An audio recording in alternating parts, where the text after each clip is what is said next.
ये कहानी कई वर्ष पुरानी है। उस समय दक्षिण भारत में एक राजा राज किया करता था। राजा के बिस्तर में मंदरी नाम की एक जूं रहा करती थी, लेकिन इस बारे में राजा को कोई जानकारी नहीं थी।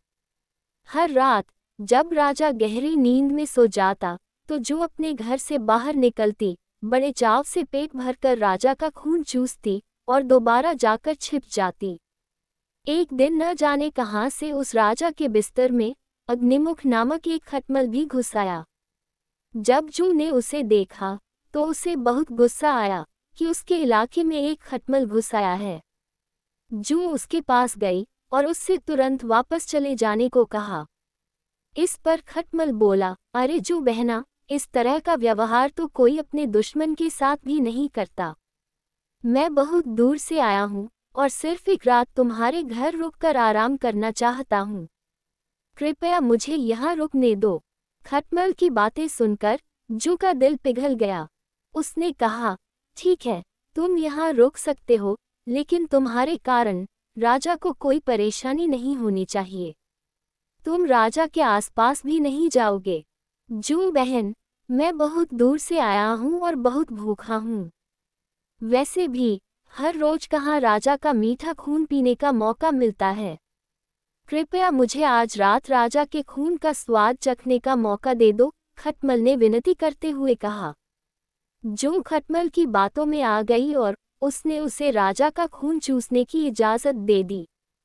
ठीक है, तुम राजा के खून का भोजन कर सकते हो, लेकिन उससे पहले तुम्हें राजा के गहरी नींद में सो जाने का इंतज़ार करना होगा। जब तक राजा पूरी तरह सो नहीं जाता, तब तक तुम उसे नहीं काट सकते, जूं ने कहा। इस पर खटमल ने हाँ कर दिया और दोनों रात होने का इंतज़ार करने लगे।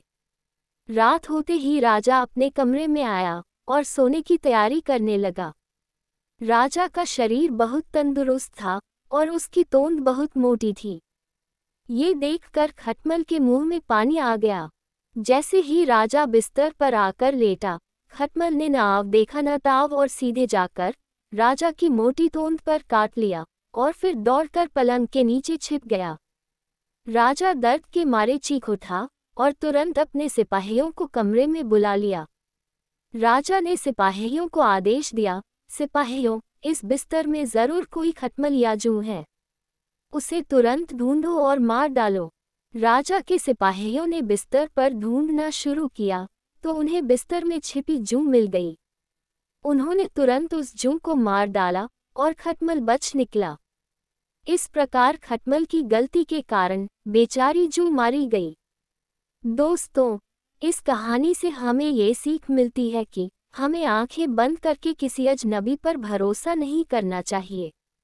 दोस्तों, कहानी अच्छी लगी हो तो इसे लाइक करें, शेयर करें और चैनल को सब्सक्राइब जरूर करें। धन्यवाद।